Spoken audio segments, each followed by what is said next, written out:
I'm your host, Joey Blaze.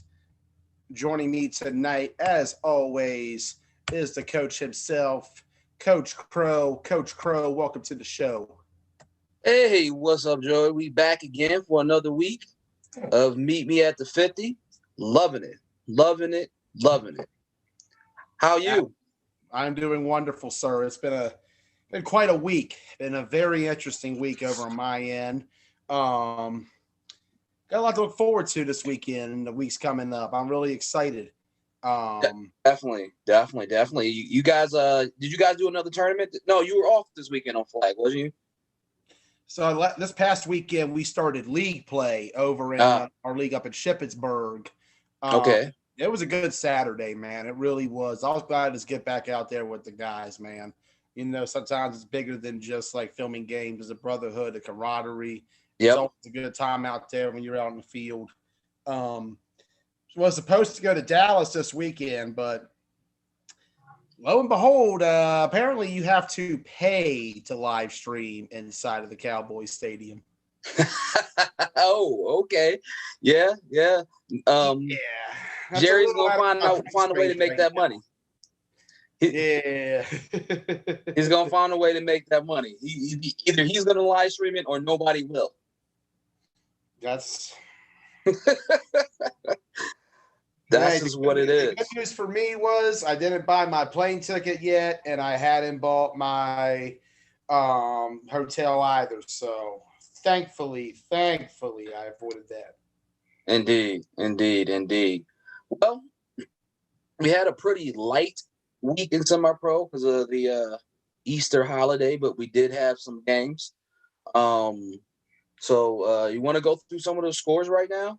Started off like that this week? Let's pull up the scores really quick. I'm gonna go ahead and pull up that file. 1 second. AF and T scores. Here we go. Should be coming up right about now. I'm gonna play the video real quick. There it is on screen. You got it on your end, Coach? Yeah, definitely do. So like we said, it was a pretty light week. I know there's probably more scores than this, but this is what we got this week. A couple of leagues were able to go ahead and play through the holiday weekend. Some leagues kind of started off. A couple scores here. You got the Iredale Warriors, who were, played in the National Bowl game this year.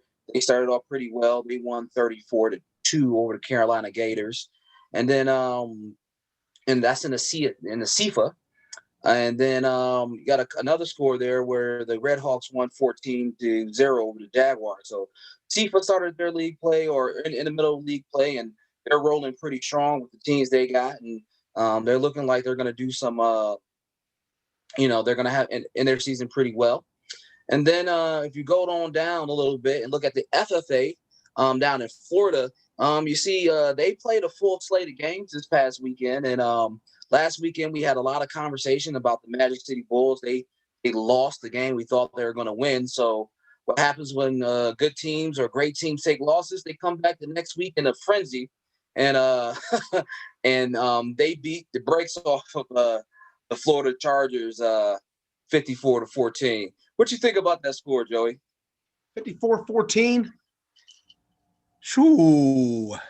I don't know. I got distracted looking up at that Atlanta Tigers and Georgia Crushers. I think that one blew that 56-0. Ooh. Yes, it was some scores, but I tell you what, when you get a team like Miami, Magic City Bulls, who lose a game the week before they're not supposed to lose, and they come back the next week, basically, I think that was the message. You called us once, you're not going to catch us again. You got lucky. You got lucky. Enjoy it while it lasts, because it's not going to last long. This is the scores I've been looking for from the Magic City Bulls for a while. It's kind of been, they've been skirting and barely getting by. I think that loss last week finally woke them up. I mean, that's a scary score. It's bad if you are the Chargers coming out of it. When you get blown out, it's never a good feeling. It's but it's something where sometimes you don't feel it at first. You just because it's so shocking. that It it just just happened, that happens. you're in denial of the fact that it just occurred. Like, how did this happen? Another score that was surprising, and I couldn't get any background on it. I wasn't sure if it was a tie, or I wasn't sure if um, something happened. I'm not sure. But the Southwest Florida Gladiators tied the River City Commandos 0-0. Yeah. I honestly, I've been coaching semi-pro for a long time and been around a game of football for a long time. I think this is the first 0-0 tie I've ever seen. For semi-pro, I want to say it's the first one I've heard of as well. And whenever the game is 0-0 at the end of regulation, I know it's obvious to say, but nobody really wins at all. the, the fans lost, the teams lost, the broadcast lost, everybody lost. A 0-0 tie. Yeah, and the thing about it was Southwest Florida was actually tracking as one of the top spring teams in the country before that tie. I'm not sure, when the rankings come out, where that's going to put them exactly, but you just don't expect that. Now, here's the thing. The River City Commandos, they're a pretty good team themselves. I think they're 7-1-1. So it's not like they were, pushovers. It's just a tie. It's like it's so unsatisfying to see a tie, especially at 0-0. I don't know. It's just it's shocking. Is it bad offense? Is it good defense? Is it? It's hard. Anytime you see that score, it's like, don't get me wrong. Like, you've seen it before in like sports where if you put two excellent defenses against each other, it becomes a dog fight. Like, I remember watching a Jets-Ravens game where the final score was 34-24. And you're going to say, well, that's a shootout, Joey. Mm-hmm. Except 4 of the scores were pick sixes. Oh, I remember that game. Right. Joe Flacco versus Mark Sanchez. And the stat to me that stood out the most was while it was 58 combined points, the two quarterbacks were a combined 21 of 66 passing. Oh, my God. That's yeah. terrible. Yeah. Well, I don't think it was that bad in Florida, but it stunk almost the same. Like I said, I don't know. Like I said, I didn't see a broadcast. I'm not sure what happened, but if you look at it says 0-0, you look at the rankings, look at the standings, they got them down for a tie. So it is what it is. Like I couldn't get any additional information on that game. But all the other games in Florida that went down seemed like they went down pretty good without a hitch. And then if you look at the ACFA, there's a team that I really like on there, the Cecil County Chaos. I actually love those guys. They have like a Joker-like uniform design. I don't even know how to call it. The colors are kind of radical. Yeah, they had a bit of a Joker theme, which it was hard to notice that when I was calling a game between them and the Brunswick Railroaders last season over at Brunswick. But looking up close, the picture I saw recently, that's a really good design they have. They're a very competitive team. Looks like the offense is starting to do some work right now. That was something where against Brunswick, they only put up 6 points in that game that I saw them live in. That was a 14-6 Railroaders win. I feel like Cecil County definitely has potential to compete. Looks like they got a little bit better with that result right there, 22-0 over the Williamsburg Colonials. Now, I don't know too much about the Colonials. I also look on the ACFA. I see Keystone Predators, another team I covered twice last year. Right. Once was in a game at Brunswick where they beat the Railroaders 8-0 in what was a defensive dogfight from start to finish. The other was a rematch between the two in York 3 weeks later for the championship of the ACFA. Which the Predators annihilated the Railroaders 38-14. Right. Seems like Keystone is bringing that energy because, they've had a run themselves. They were 10-0 back in 2019. So this is, yeah. Well, like I said, the ACFA, it's one of those leagues where the teams compete at the level they compete at, which is mostly, we like to say, the 2A level. But then they always get those gems of teams that kind of excel amongst that group, and those teams can usually take that talent and play anywhere. It's just, are they going to expand their wings and fly a little bit? I think they got a team like that in the Keystone Predators that, if given the right situation in a more competitive league, they could probably excel in that. I mean, but like I said, I like the Seaton County Chaos. They played in the ECFA one year. Their first year, they got their butts kicked all over the field. However, their competitiveness, their drive, their willingness to compete is infectious. And they're the type of guys that, they're just going to make your league better because they're going to show up and play hard every week. Every week, they're going to show up. Did they finish the season? Yeah, they finished. I admire teams that can take beatings and still finish the season and not just quit mid-season because they can't take an L. No, they took some tough losses. They lost real bad to the Baltimore Hurricanes, and I thought that was going to be the end of them. And they showed up the next week with 40 guys ready to go again. So I'm happy to see that, man. That's a team that is going to be great in time because they have it in them to be great.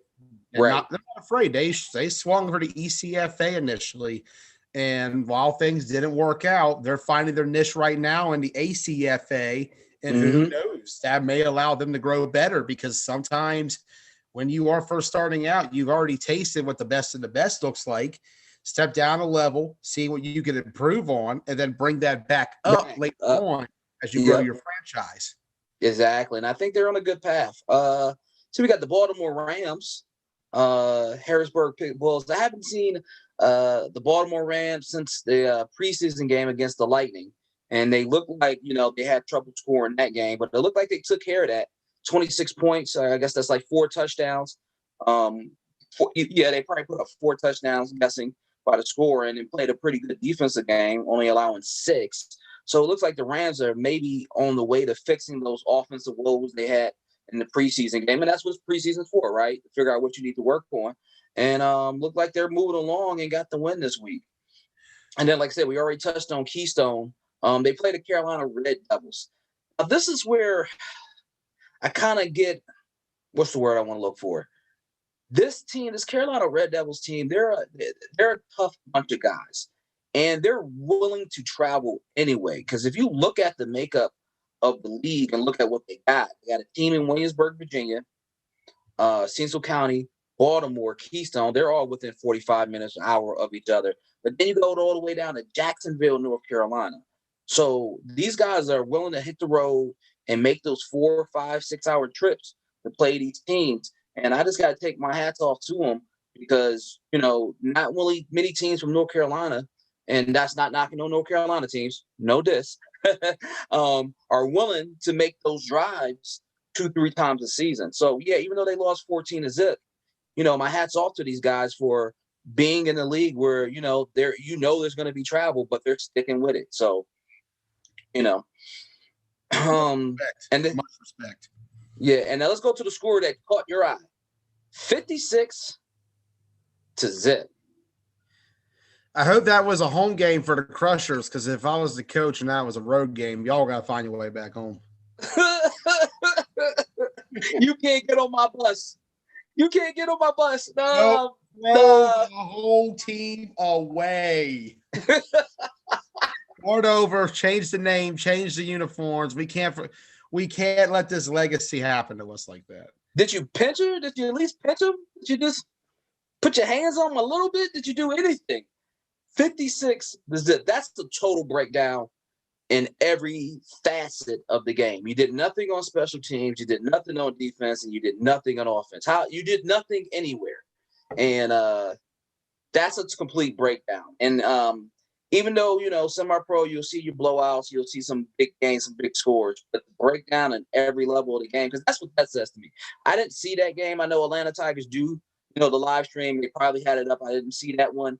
but there was no need to see it. There's no need to go back and review that one to get more content. Score tells it all. You did nothing.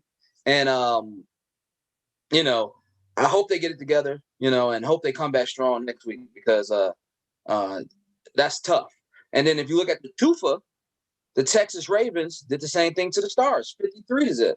So, you know, when you see these type of scores, you just hope that the teams that put up these big scores can get some competition in the following weeks. Because what you don't want to happen is you put up these big scores throughout the regular season, and then you get to the playoffs and you finally face somebody of significance and you lose that game because you really haven't had too much comp during the season. So it's great to score these big scores, and it's great to blow a team out, but you hope you get some competition during the course of the season.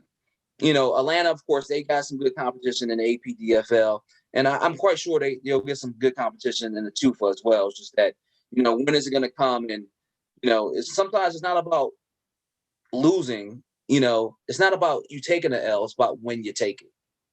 You know, it's better to take that loss earlier in the season than wait till you get to the playoffs and take an L, and now your season's done. So Exactly. I look at that score: Texas Ravens 53, Laredo Stars nothing. All right.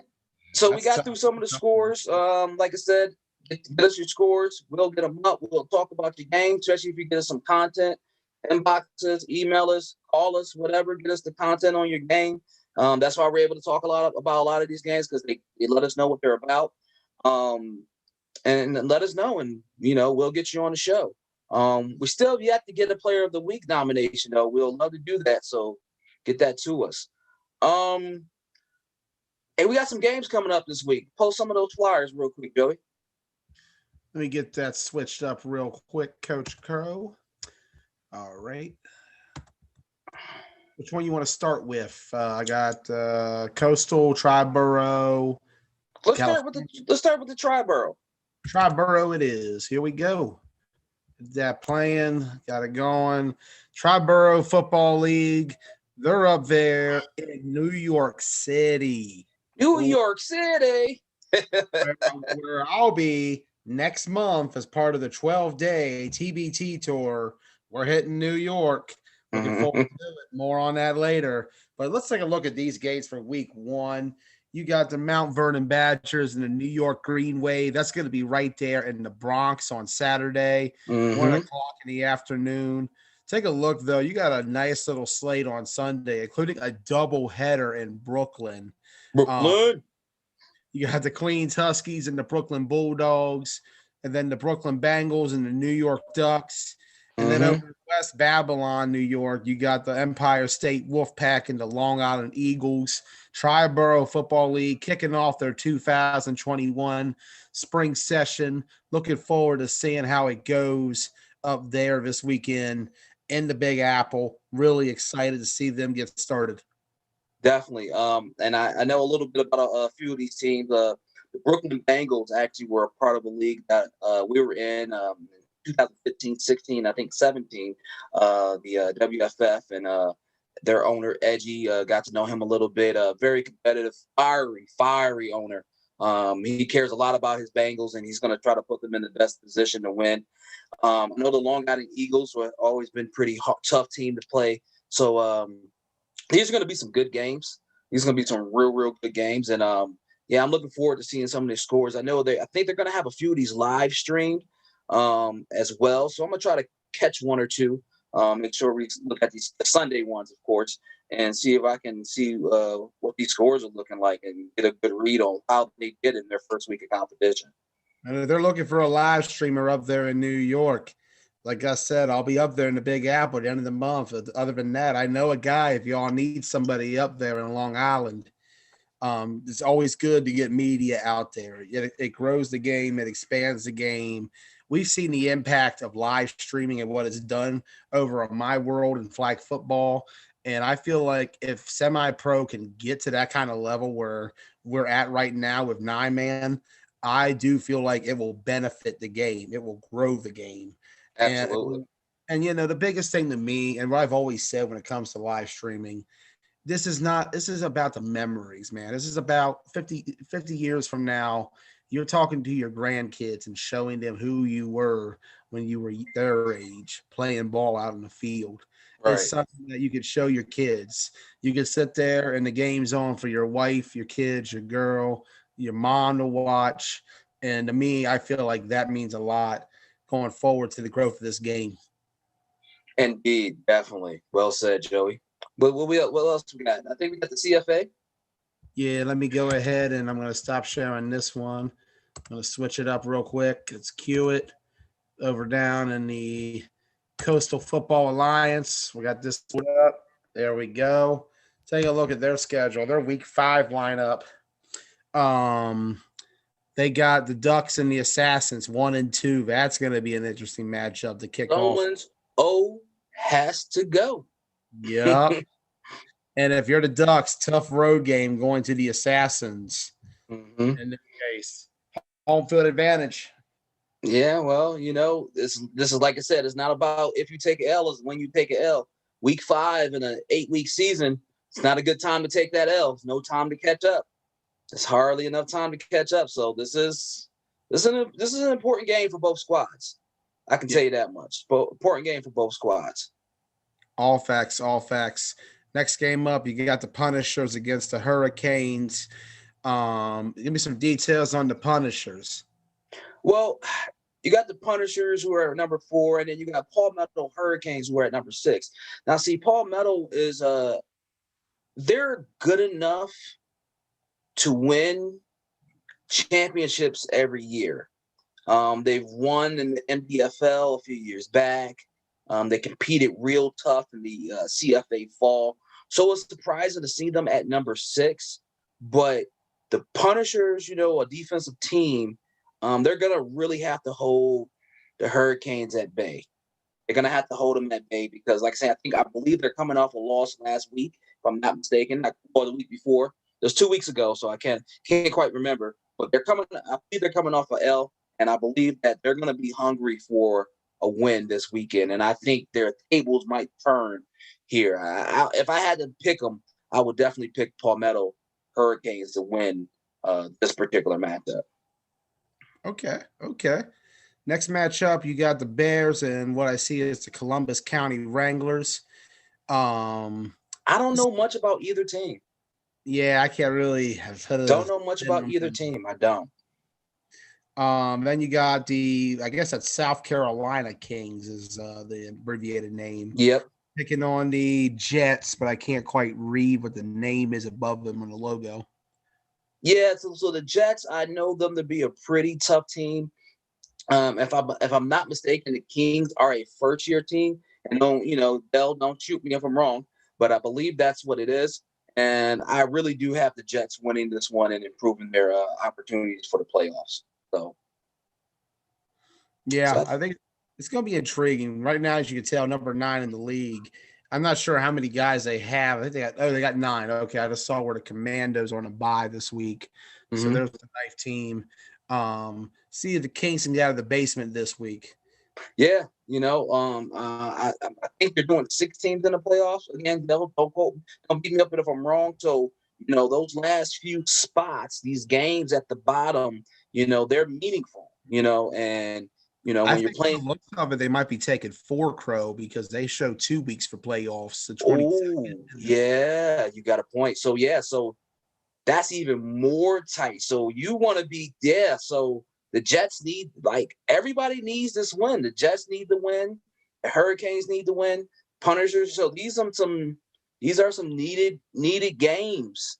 And you guys, this is some interesting games of the week because you got number 1, number 2, and then you got the last team in and the second team out when it comes to standings. And then you got the Jets sitting there 5th. They got an easier draw with the Kings this week. They're at home. You got to win this game. You really have to win this game and shoot up. You got to win this game. You could possibly, the Punishers take that L and the Jets win. That possibly puts them in a position in the driver's seat to control their own destiny. So some good games in the CFA. That's why, I wanted to show this week because it's getting tight. It's getting tight. It's definitely getting tight. All right, what else we got, Joey? All right, let's exit out of here real quick. I believe we had one more graphic to show the West Coast rankings, which you showed a lot of intrigue earlier on Facebook, Crow. I saw that comment you left on there for them. Take a look at the California, Arizona minor league football standings. My God, the amount of teams on this list.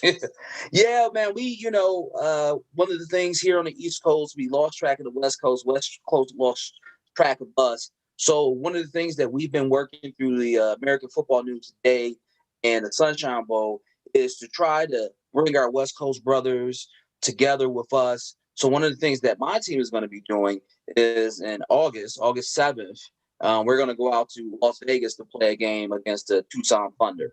So, yeah, so that's why I posted this, because I want everybody to see that these guys out here are playing some great football. We're going to try to bridge that gap and bring them back into the fold with everybody else. And they put this wonderful graphic together, and we're able to share it with everybody. So yeah, we want West Coast to be a part of it. We want them to be known. We want them to be recognized, and we want to show that they're playing some good semi-pro football out there in the California, Arizona area. And and we're communicating with the Colorado League. So we got the Mountain West League. So we're trying to really bring everybody back into the fold, so we can start looking at this game as a whole. Yeah, and you take a look at all the talent that's in the West Coast. Do you know if these leagues plan on coming together for maybe a mixed playoff of sorts? Because could you imagine? Oh, that would be wonderful. Oh my God, that would be wonderful. That would be wonderful. Like I said, I don't exactly know that didn't go together. But I'm not sure exactly how they're going to do it. But I do know they plan on working on some type of format where they crown them a regional or national, wherever they call it. They're going to crown them a champion somehow, some way. So I know they're working on something. We're trying to get a part of the conversation so we can know exactly what's going on, so we can big them up and post it and celebrate them. I would love that. That'd be awesome. That'd be really awesome. I'm happy to hear you guys going to Vegas in August. Yeah, you come with us. It's gonna be fun. You should let me know the dates ahead of time. Definitely. All right, let me know that, and I'll see where I'm at that week. We got 2 minutes before we bring our guests on. Let's run down real quick these quarterbacks real quick for the NFL draft. Real quick before we bring our guest on. Lost you, Joey. All right, here we go. Let me try to get this up real quick. Let me share the screen. I'm going to try to get it on there. There we go. This is what I had from that. You take a look. We're going to start at the bottom here, number 5. You see Mac Jones sitting down there. Alabama quarterbacks. What can we say? You take a look at the list. John Parker Wilson, Greg McElroy. You take a look at who was that after McElroy? AJ McCarron. AJ McCarron. Yeah. Him and his girl. I remember him and his girl. Mostly his girl. That's about Mostly his girl. Well, here's where you're getting at, and I agree with you. I haven't seen an Alabama quarterback really hit it big in the NFL. I haven't, they've played and they've been on squads as a second-tier quarterback, strong backup quarterback. But I haven't seen an Alabama quarterback come to the NFL and just tear it up. So I don't think Mac Jones is worth a number 1 pick. I think they got him as the 5th ranked quarterback, but I'm thinking more, honestly, based on history, he shouldn't go before the 3rd round. That's just me, though. And maybe I'm speaking out of turn, but just based on history, they don't pan out well. They don't, and I don't think it'll be any different here. Like, I just think Mac Jones is another product of the Alabama system. And, when you got a coach like Nick Saban, who in the last – I got to give Saban credit. When he first got to Bama, people talked about how bad his offenses were. They always said that his offenses weren't great for quarterbacks, but he made John Parker Wilson a national championship level quarterback in 2008. Remember, they were 12-0 when right. John Parker Or Wilson. Wilson. Yes, they were. And, they lost that game to Utah in the bowl game, but a lot of that was also the fact that they had a lot of linemen missing. Andre Smith fails a test prior to the game. Right. Now, I will say this, though. You got Tua, right? And you got Jalen Hurts. Tua, but I got to tell you, with Tua, you got to question his development right now. Miami went back really quickly to Fitzpatrick last year. Yeah, but I mean, you got two quarterbacks, Alabama products, even Jalen Hurts, even though he did the 1 year at Oklahoma. Two Alabama and I think that products. year at Oklahoma actually helped Jalen Hurts in his draft stock because of the fact that you look at a coach like Lincoln Riley and what he's done for so many quarterbacks. Yeah. How did Texas Tech let him out of their area? Remember, he was a Texas Tech alum. Yeah, well, sometimes you got to go where the money's at. I don't blame him. I mean, he went to a program that has proven since the days of Barry Switzer that they can win. You going back to the 90s, okay. No, Barry Switzer's in the 70s now. We talking the wishbone, Coach Crow. Anyway. All right, number 4, Trey Lance. Trey Lance out of North Dakota State. The FCS, they're playing their season right now, actually. I'm not able to keep up on it because it's kind of sad. ESPN is really not airing a lot of the FCS games, which I think is a huge missed opportunity for both sides. So does the success/failure of Carson Wentz help Trey Lance get drafted in the first round? I think that's a part of it, and another part of it is the fact that North Dakota State has been a very consistent program over the course of the last decade and a half. Right. Greg Bowl, when he was there, he built a team, and they're still good. Like, they still have a good program. And, when you still got a good program like that and you're able to stay up on top, that just shows you it's the administration from the top building a system that works for the entire school. And now you're looking at the quarterback prospects. North Dakota State's going to be a very attractive option, not only for students, but I'm serious. They need to make an FBS jump. That has to happen. They need to go to the FBS. Right. And really get on that big stage and let everybody see what type of product they're putting out there. Exactly. All right. So now we're going to show the top 3. See if you can show the top 3. Yeah, we can get up there. See if we can show all top 3. I'm just going to make it. Let me try to cut off this bottom tab here. There we go. Not going to make it 100%. Yeah. No, that's good right there. Right there. There we go. Trevor Lawrence at the top. Zach Wilson and then Justin Fields. Let's start with Fields real quick from Ohio State. I don't feel like he's the 3rd ranked quarterback. I actually feel like he should be 2 or 1. He showed a lot of leadership at Ohio State. That's the thing. Like, I never thought much of the Ohio State quarterbacks in the past, like Cardale Jones, J.T. Barrett, Dwayne Haskins, which we saw how that went. Yeah. Train wreck. This Justin Fields here. I honestly, and I love Trevor Lawrence. Don't nobody get me wrong. I just feel like Justin Fields is the best quarterback. And I feel like he's going to probably have the better career. Here's a couple reasons why. Yeah, I know he's ranked number 3, but that means he's going to go lower in the draft. He's going to probably go to a better team. 2, the way he uses his IQ. I love his IQ. 3, he has good speed for a quarterback, and he's shifty. And 4, like you said, his leadership ability, I think, is above the other 2 quarterbacks, Zach Wilson and Trevor Lawrence. I just feel like he's going to have a better NFL career. I'm not saying the other 2 quarterbacks are bad. I just feel like the sniff test for me, and he's a great character guy from what I've seen. I don't know. I feel like he's going to do better. Now, don't get me wrong. I think Trevor Lawrence is a dog, but I feel like he's going to a really crappy Jaguars team. I think he's going to get drafted to the Jaguars, and I think it's going to suck. We'll see what happens, man. Urban Meyer, as an NFL head coach, has been one of those questions people have asked. I don't think it's going to work. 2005 of what he could do. But, you look at what happened with Urban in college. His reputation to me always was he was a guy who would start out great, but And as taper time off. went on, you'd see the flaws start to show.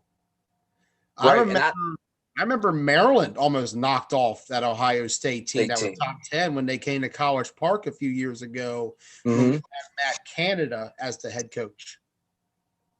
Well, like I said, Urban Meyer, he's a control guy from what I gather. And I don't think he's going to have the control over that locker room as if it's a college locker room. You're living with pro players, guys who get paid to play, guys who this is their job, not their life, which may be the same one and the same when you're at the college level. But you're not getting these guys, you can only go but so far. These guys got family, they got children, they got wives and stuff like that. So you can't have a guy at the facility for 16 hours and tell him to go to sleep, eat, come back, and do it again.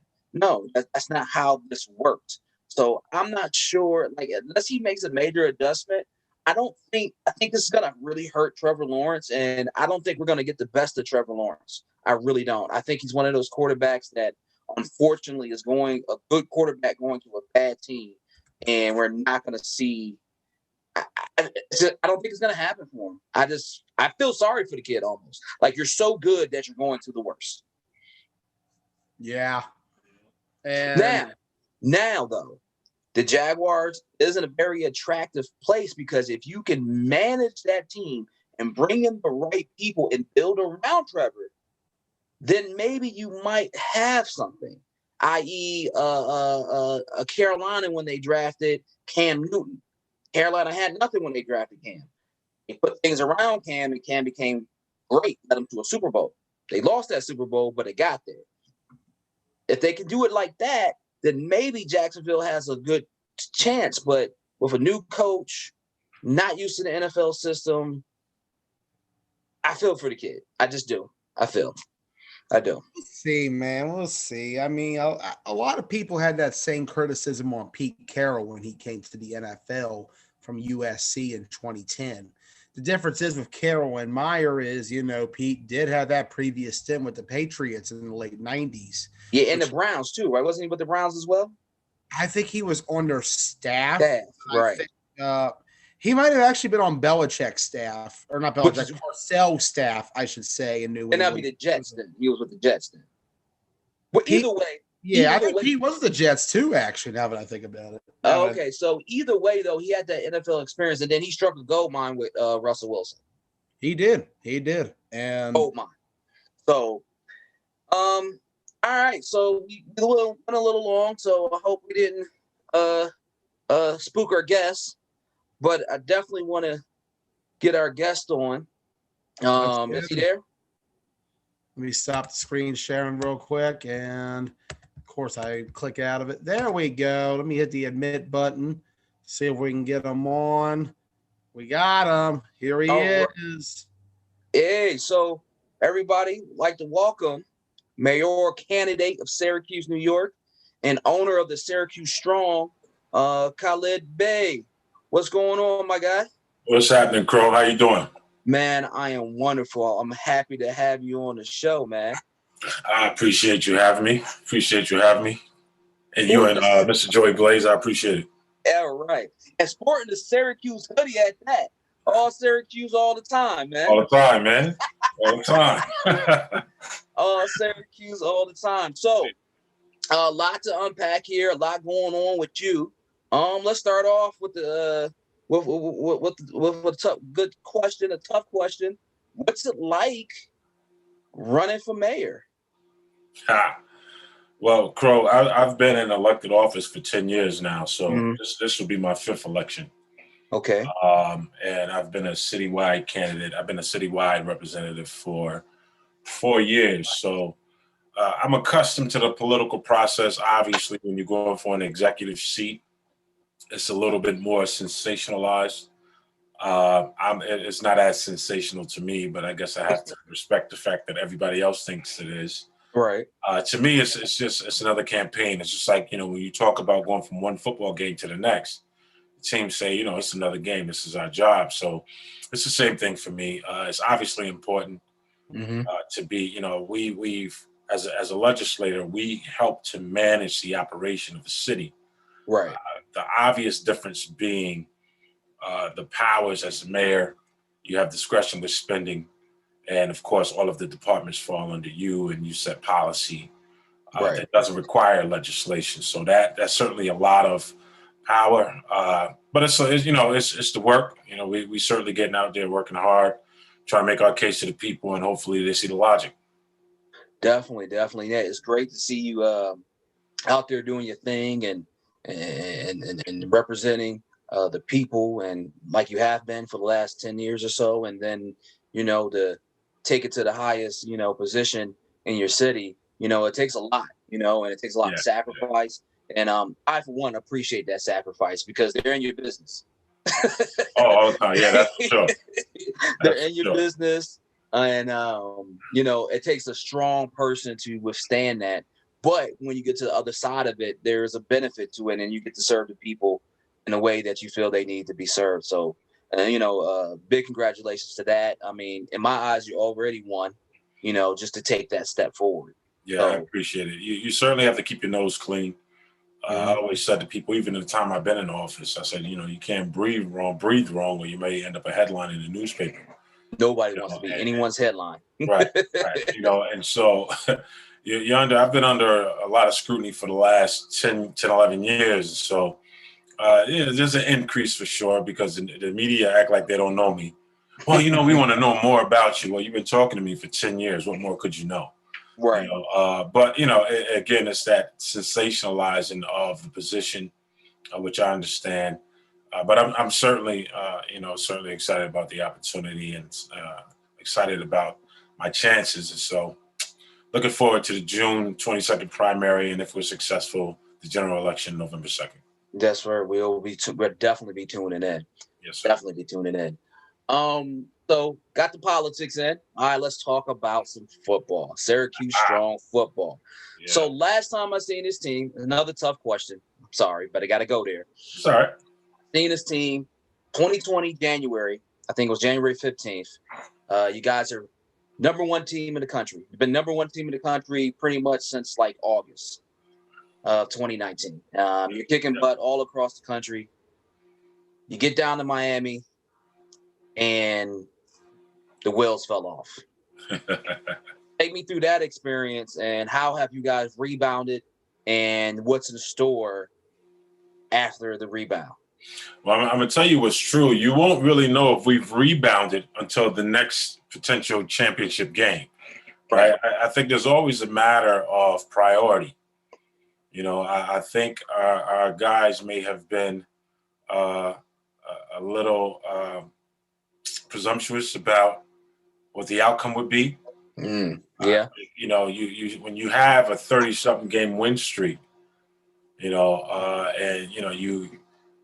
were number one just about the whole season, but the prior season or the season before that, I believe we were at number one as well. So in 5 seasons, we've touched number one 3 times. Right. And so these guys, I think it can go to your head a little bit, and I think it did. And I think they didn't take the Metro Raiders as serious as they should have. I always comment about the fact that I went in the restroom down there, man. The Metro, a few of them was in the bathroom. And here's the thing, Crow, they were very, very polite about it. They were, they were like, we're ready for this game. We're taking away that number one. This is what they told me in the bathroom, and we just laughed about it and walked out. I reiterate, they were very respectful and polite about it. But I think our guys in that moment, it was just a lack of preparedness and not really taking the game as seriously as they should. Some of them partied till 5 a.m. in Miami and tried to stay up over 30 hours and play football. What is that? I don't know where you're going to be successful there. But, they clearly, they learned their lesson on that. They certainly had some discussions after the fact. And hopefully, if we get another opportunity, they'll go to sleep. This time, yeah. Party, yeah. At a reasonable hour and party afterwards. Because it was a Saturday game, so it's not like you couldn't go afterwards. Exactly. You certainly could have won afterwards, but, And I make no excuses, that's why I blame it on maybe a lack of preparedness and not taking it serious. No matter what your activities are, that's what it boils down to. You got to take it a lot more serious. If you're running around with a 1 on, and I look at the number of teams and people who waited around for that game. Oh yeah, the stadium was packed. Waited for that game all day, and we just didn't perform, and that's the bottom line. Yeah, well, I've been there too. In 2016, we were number 1 the whole year. Beat Albany, Albany Maulers, one of the powerhouses in semi-pro when they were around. Yep. Beat them in the championship, and won a bowl game between there. And then we got to Miami, and we lost. We lost, and we lost a close game. It hurt. It hurt. I really had got blown out. It hurt so bad. Well, what's funny about that? You talk about deja vu. In 2016, we were playing the Virginia Crusaders, and they partied the night before that one and lost in overtime. Wow. So deja vu in January 2020. It shouldn't take two of those to figure it out, but hopefully we did. We'll see. Yeah, well, I mean, like we were blessed enough to go down this year. We figured it out. We were able to finish number 1. But I tell these guys, that was 2016 for us. It took us 5 years to get back to that position. And that's, I think, what people need to take away from this conversation is that it's not guaranteed. And you may not get back for a while. So while you're there, take advantage of it, man. Take advantage of it. Yeah. I mean, it's just one of those things that happens, man. I mean, that's the game of football. You can be the better team for a long time, and then that one game, it's not if you lose, sometimes it's when you lose. Right. In our case, any given Saturday, right? Any given Saturday, definitely. So, no season in 2020. Right. COVID had to shut it down, unfortunately. Right. But coming into 2021, you guys are making some league changes. Tell us about what's going on with that. So coming into what would have been the 2020 season, we had to depart from the other league we were in by choice, and was really trying to figure out what we were going to do next. And it's funny because while we were in the process of departing, we were contacted by Charles Thompson, GDFL, who expressed interest in us joining their league. And it's funny because we were considering that as well. And so it kind of worked out that they reached out to us before we reached out to them. We were going to reach out anyway. Right. And so, we were prepared for that season. That would have been a rough season. They had us traveling. We had a couple games that would have been tough, in terms of travel. But we had, we negotiated our way out of that, and COVID happened. COVID happened, and so everything, certainly in New York State, was on shutdown. Yeah, it was nothing happening, right? They're not trying to hear anything here when it comes to COVID, so we were on shutdown, even though people still played in other places. People even still played here. They didn't know if they got caught. They've been penalized $1,000 a person. So they're lucky. Wow. Yeah, that's it's like that. It was so bad, they created these little window stickers because there was a statement that Cuomo had put out there, Governor Cuomo. You don't want to have too many people at your family Thanksgiving because of COVID. So they created these little stickers with half his face and stuck them on your window like he was peeking in your house on Thanksgiving. Yeah, you ride around, you'll see them joints, man. Hilarious. But yeah, that's how much of a shutdown it was here. It's still quasi shutdown, to be quite honest. We're waiting to hear back from, the mayor's office here in the county on what COVID protocols are for audiences. I did hear a decent number, which works for us. And if what I heard is true, then we'll be in good shape.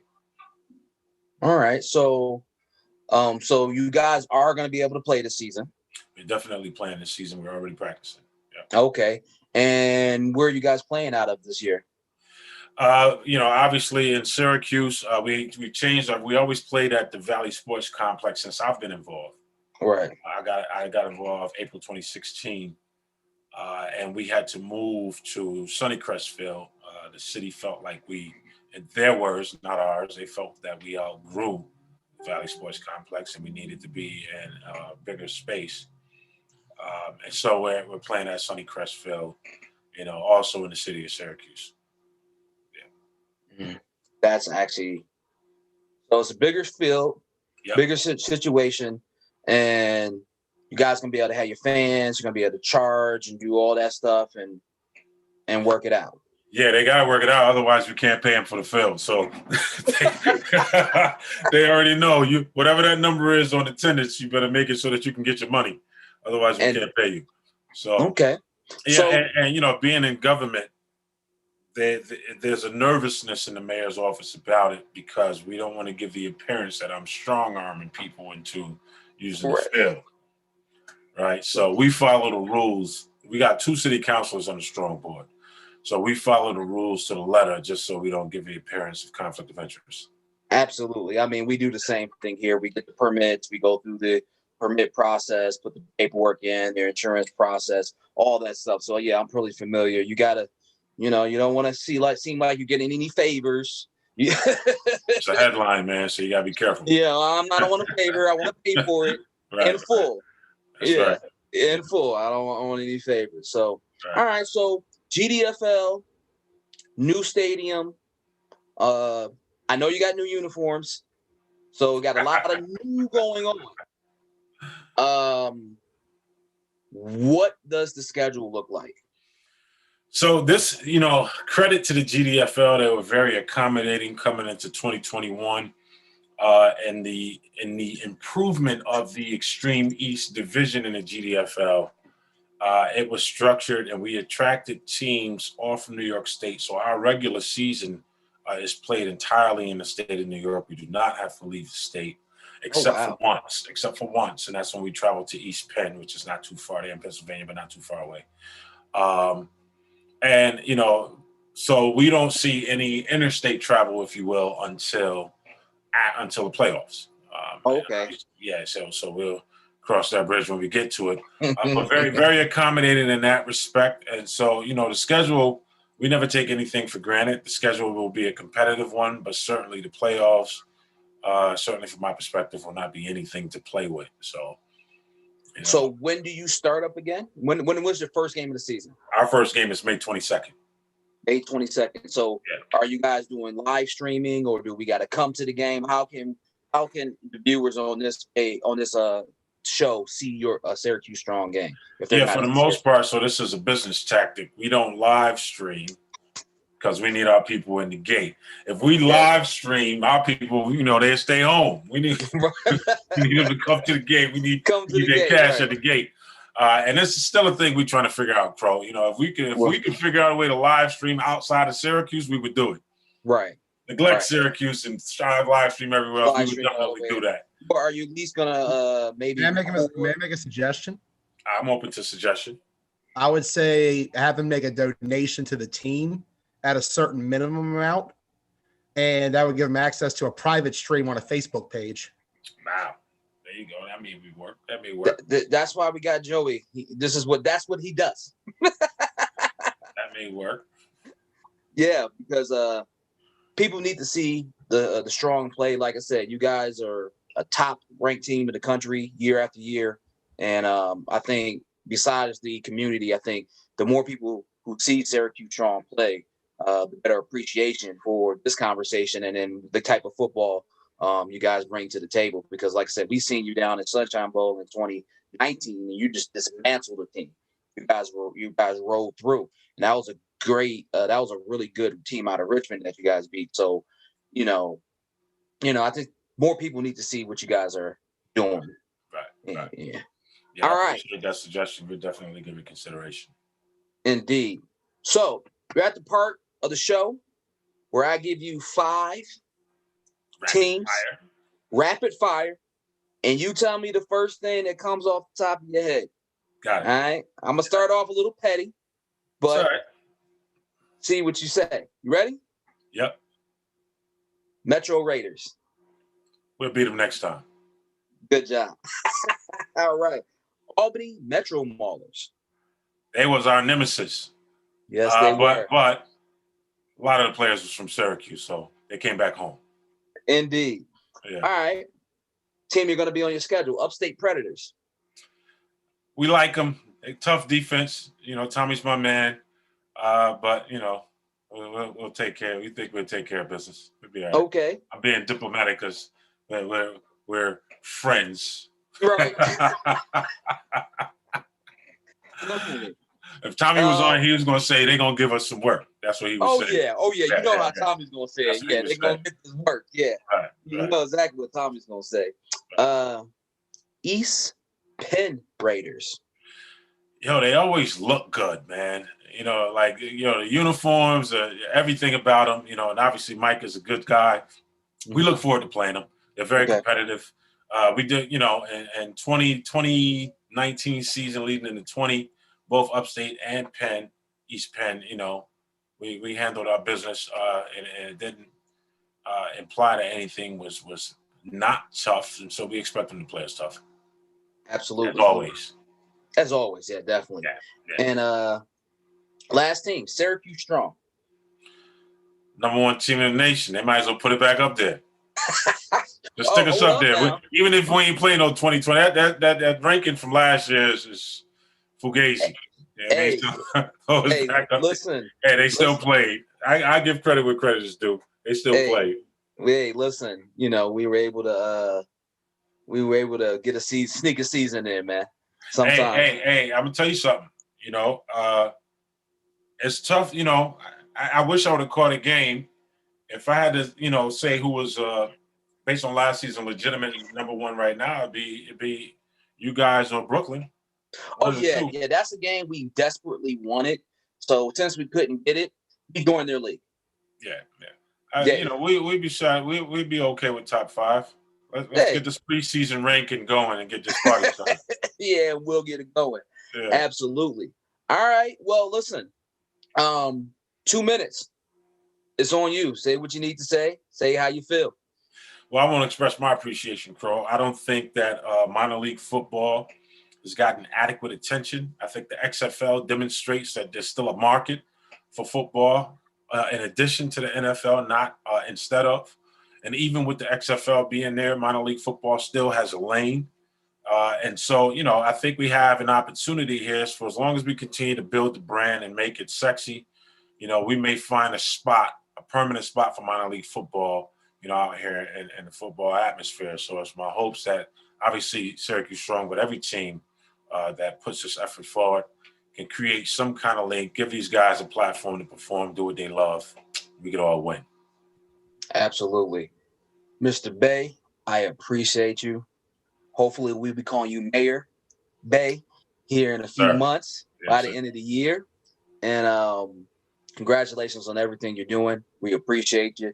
And I'll meet you at the 50, my brother. Yes, sir. I appreciate it, Crow. Good to see you. Joy, good to meet you, man. Good to meet you as well. Best of luck on your run for mayor, sir. All right, thank you. Later. All right.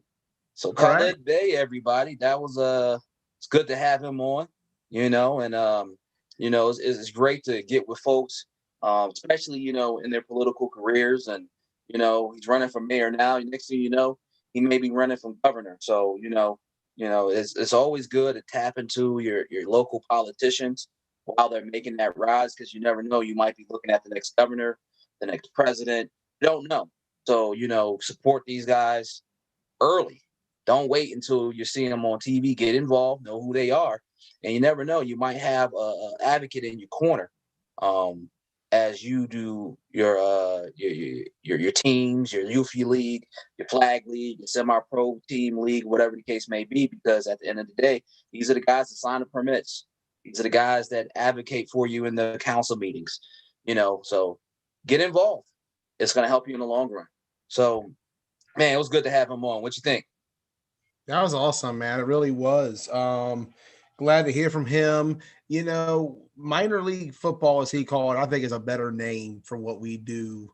Mm-hmm. And it would be great to see the NFL adapt a minor league system through the semi-pro game and use that as a way to build up talent over time. My ideal vision of what this game would be if they took advantage of the smaller towns in the area that have enough facilities to hold a team, right, and focus on building those markets up, like a Louisville, Kentucky, for instance, a city like that, where there's no professional franchises in the state. Why not run it through a city like Louisville that can manage it. And of course, you'd have plenty of talent and alumni from both Lexington and Louisville willing to come over there and play. Right. Or a city like Richmond, Virginia, or places like that. Or even Syracuse, New York. Syracuse, New York. Right. You got the Buffalo Bills and you got the Giants, but there's nothing in between. Well, the Jets too, but are they really New York? Anyway, but you got nothing really in between. That Syracuse, between Syracuse and Albany.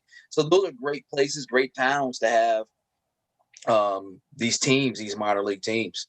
And then you got the big cities like I'm in DC area. We're also a great town because we have millions and millions of people. We can house 80 billion teams here because we do already.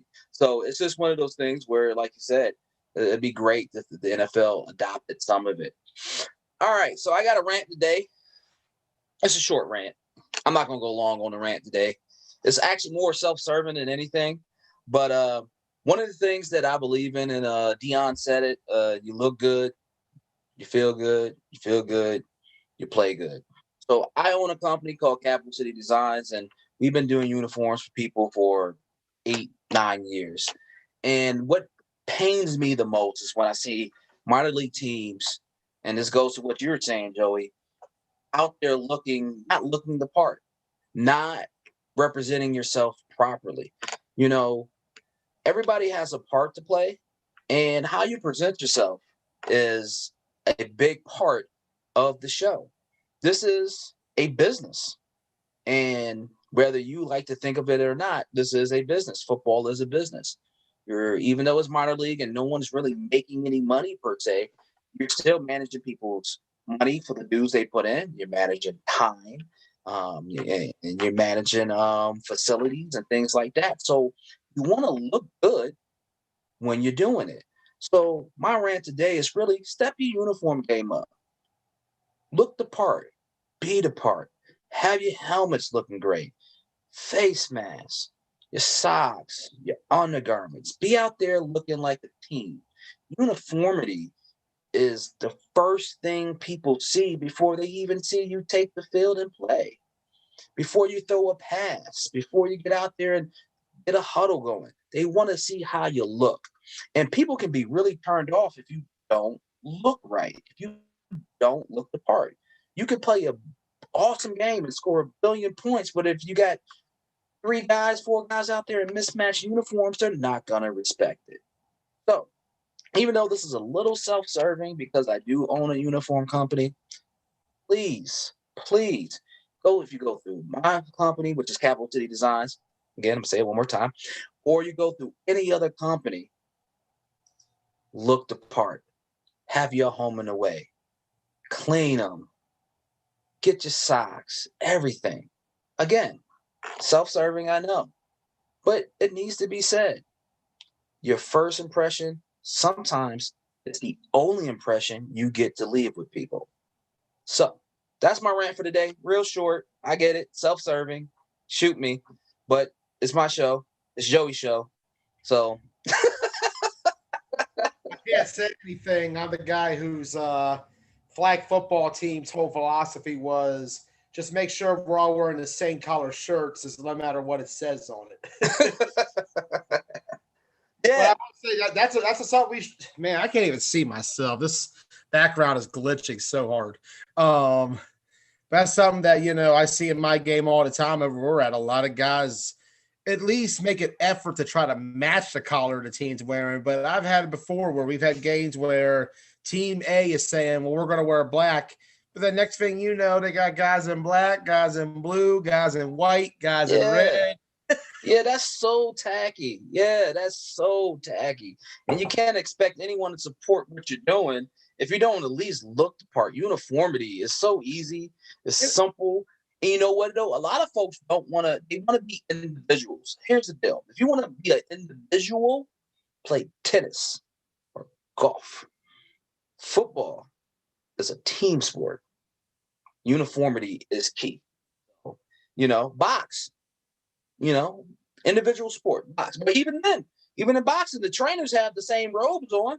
So even they're uniform. So let's be uniform, people. Let's be uniform.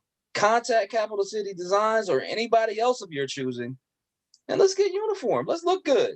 let's look good. Let's show them that this is a great brand of football, whether it be flag, minor league, high school. NFL is not the only people who can look good out here. And please remember to bring your uniforms. I saw a game a couple of years ago where the other team had to wear the other team's road uniforms. Yeah, I've seen that a few times as well. Yeah, You remember your uniforms. way back, Virginia Tech and Georgia Tech had a Thursday night game where about 7 of the Hokies players, including their starting quarterback, Sean Glennon, had their jerseys stolen prior to the game. Oh, wow. A fan. And so what they had to do was they gave them Georgia Tech jerseys, white ones, and they just drew marker on them and had them inside out and crossed out the Georgia and just had Tech written on it. Unbelievable. I don't know how I missed that one. Wow. I bet that won't happen. I bet they carry extra jerseys now. At least have extra security just in case a fan just happens to find them. Definitely. All right. Well, we didn't get to all the topics, but we had a good show. Before we get out of here, Baylor won. Beat up Gonzaga. Didn't you call that? I turned that game off at 11-0. When I saw 11-0 to start, I said, this game's over. Gonzaga's not physical enough. I felt like I was watching the Big Three Celtics or even that Detroit Pistons team that won the finals back in the mid-2000s. Beat up on the Bulls? Yeah. Gonzaga, they just were soft, man. Like, they had a high-scoring offense, but the problem is, and, they did put up 70 in that championship game. It wasn't like they were held to 50. 70 right. Still not bad. It wasn't the 90 they had all year, but when you're out there and you're playing St. Mary's College over in California, right, and you get these smaller religious schools in the West Coast Conference that aren't necessarily built as tough as the Baylor schools are. And with Baylor, in terms of athletics, like my personal issues with Baylor aside, I've not been fond of them because of what happened over the years. I still haven't forgotten what happened with Patrick Dennehy back in the day. Right. That was 2 generations ago now. I'm just glad to see the school has gotten things a little bit more stabilized. Seems like they got things a little more under control than what it was, what happened when they had Dave Bliss there. And, of course, when Art Briles was there as the head coach as well for the football program. You got to give it to them, man. They have a men's and women's championship now. They've dominated the sport of basketball in the last 5 years of both of their programs. Their football team is always in the thick of things. I don't appreciate some of the things that's happened over the years at Baylor, but you got to give credit where credit is due on terms of what they've done with this program being perhaps the best overall program in the state of Texas. Right. Yeah, they've done well. They've rebounded from their miscues, and at the end of the day, it's about cutting down those nets, and that's what they did. Absolute facts. Yes. Praise to Scott Drew, man. Scott Drew did a good job rebuilding that program. Yeah, and you got to get ads. I mean, you got to think about that. Those are the type of performances that land you an NBA coaching job. Yep. So I wouldn't be surprised if you've seen that name on some hiring panels this summer. So wouldn't be surprised if you've seen that. So that's it for today, huh? That's it for today. We got more coming next week. And in 3 weeks, of course, we have the draft special. Ooh, I'm looking forward to the draft special. Did I dress up? Should I wear a tie? Wear what you want to wear, man. We're going to be talking football, not only with you, Coach Crow, but I'm going to bring some of the best fans and knowledgement people of the game in on this. We're going to have some fun in a few weeks. Let's do it. Man, we got a whole week of football to be played. It's the weekend. Let's have some fun. Let's do it. All right, Joey.